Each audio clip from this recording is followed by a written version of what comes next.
Guys, today we're taking a look at the Target exclusive gold label Martian Manhunter figure from the DC Multiverse line. Let's get a closer look at that packaging, shall we? Here's the packaging for the figure. You got the DC Multiverse Martian Manhunter right there. You got the figure with the card and the stand. Got the gold label right there, which isn't really gold. DC Multiverse right there. Martian Manhunter right there. McFarlane Toys. All of their stuff. Social media down there. DC Multiverse right there. And then DC Classic Martian Manhunter. And you got the Multiverse Lego right there. Martian Manhunter DC Classic. And then for y'all who are interested, there's the barcode. Alright, let's get this guy out of the packaging, shall we? And here is Martian Manhunter out of the packaging. And before we take a look at the figure, we'll take a look at his accessories.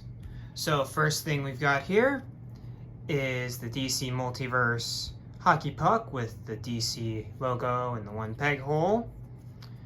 And nothing on the bottom. And then we've got the card, which has Martian Manhunter right there, DC Classic. Flip over the card. You've got the bio for Jean right there. Alright. So, I'm gonna get on a rant before we look at the figure. He has not come with one of these, which really aggravates me, because this man can fly. It probably says in the card, I didn't read it, but yeah, flight, right there, flight. So this guy can fly and has no other accessories, just these two. And you couldn't trade out this for this, especially with gold label. Gold label Martian Manhunter does not come with a flight stand, nor does the regular release do, which really irks me. It really irks me that the fact that a character who is known to fly does not come with a flight stand just because he's not Superboy Prime or Superman or shoot even Green Lantern. That really irks me. It irks me really badly. But rant over. Let's get talking about the figure. Let's turn off the turntable. So let's get a closer look. And this is the figure. It's a dude in a Speedo and a cape. The rest is Green Man. But overall, really nice. I like the paint apps on the figure. There's no missed paint apps on mine. The straps are very nice. A lot of this is actually reused from the first release, like the entire body is reused from the first figure. They just did something new with the belts and the straps and the cape and collar, but besides that, it's all reused from the previous Rebirth Martian Manhunter. But one of the problems I have is, first of all, the miscolored joints in the elbows right there and the wrists. And in the knees too. Those are egregious. It's horrible. Like, why? Why? You had one job. You had one job. But anyway, really good texturing on all this stuff. Really good texturing on the diaper he's got there. Really good fabric texture. This is supposed to be fabric on the other figure, so it has fabric texturing. But this is like more smooth because, you know, it's skin. But this is a lot rougher because it's supposed to be like alien fabric and not skin. But I digress. Todd is saving money. It's whatever.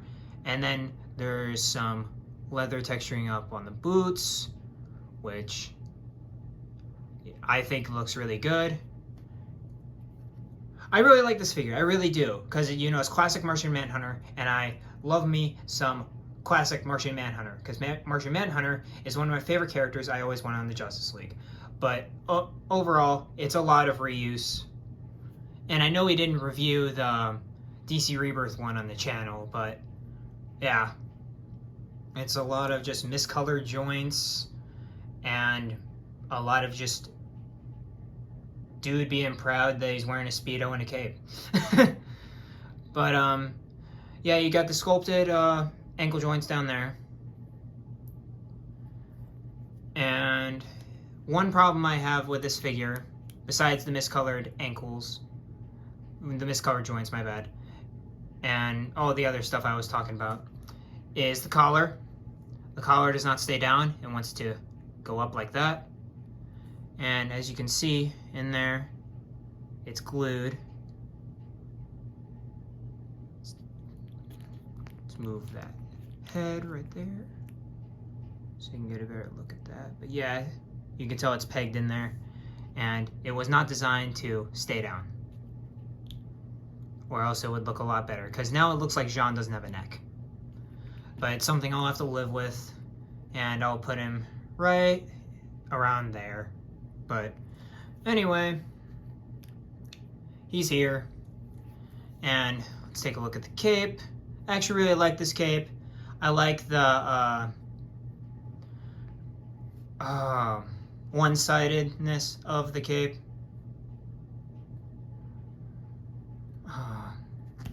Asymmetrical, that's the word. I really like the asymmetrical part of this cape. The fact that it's flowing all to one side. It really gives the character some dimension, because like when you do something like this, it really gives it that flowing effect. It's really cool, like eye trickery, visual trickery, I guess. But overall, really cool looking figure just to have it stand with the League. And there's actually some fabric texturings on the cape too, light fabric texturings, but texturings nonetheless, which make it look really nice. And of course, a black wash over it. It's showing up a lot more on the camera. It might be just sheen off the cape, but let's get a better look at the figure, and you can see where the straps plug in right there. Just more straps and more Manhunter bootay. But anyway, let's get talking into articulation. He comes with the ball jointed head that moves like so, down and level. And then for the arms, he's got hinge joints that go out to about that far, do a full 360 around, and has the armpit joint for expressionary purposes. He has a really good bicep swivel, double jointed elbows that are of course miscolored like I mentioned before, and then he's also got the ball jointed wrists that are also miscolored, and rotation. And then we've got the hindered midsection, which I'm not too mad about, because you know, it's straps. It happens on figures like that. Yeah, I'd rather have the straps hinder it than have them be sculpted in and not line up. It's just an OCD thing for me, but yeah, I'd rather have the straps be like this instead of them sculpted on the figure and have you do this, but this part would be over here and that part would stay there. Like, ugh, I hate it. I really hate it when people do figs like that. But let's talk about the legs. It's got that McFarlane style joint right there.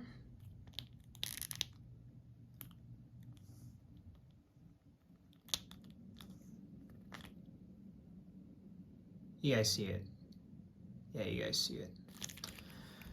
But yeah, he goes forward about that much right there.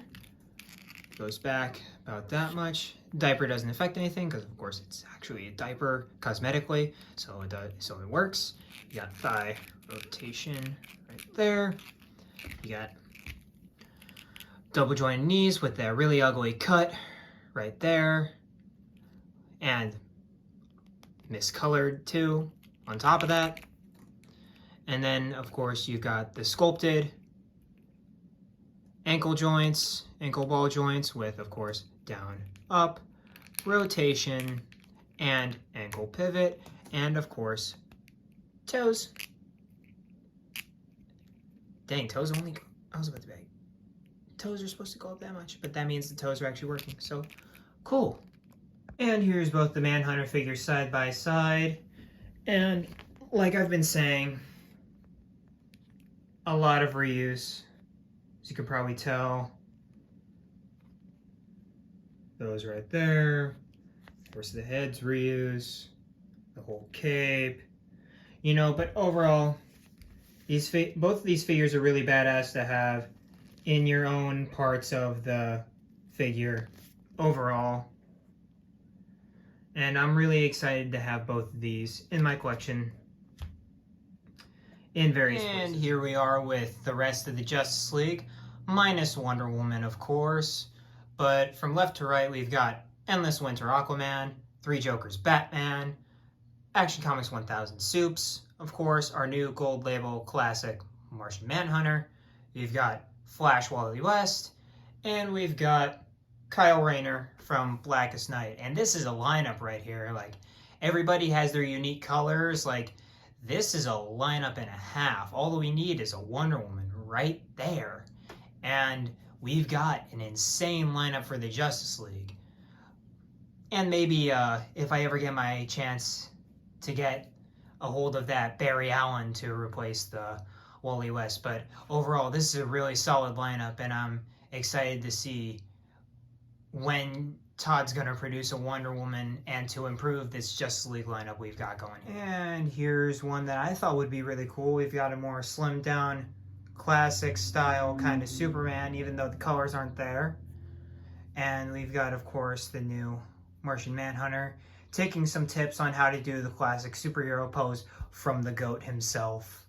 I just thought this would be a really funny one to throw in there, but overall, the scale's decent on this figure. I wish he'd be a bit taller than Superman, like just a little bit, but scaling's not Todd's thing, so I don't really care about scaling too much. As long as they're there, that's all I really care about. But yeah, overall, guys, I really like this figure. I think, honestly, you should get this man right here, even though he's going to be harder to find because, you know, gold label. But I think you should get this man before you get the Rebirth guy because it's classic MM. Like, you can't go wrong with classic Martian Manhunter. I mean, the figure up there looks cooler than he does because, you know, it's a Rebirth design. It's more modern. But you can't go with the original Justice League #1 Martian Manhunter design. Like, you can't go wrong with that.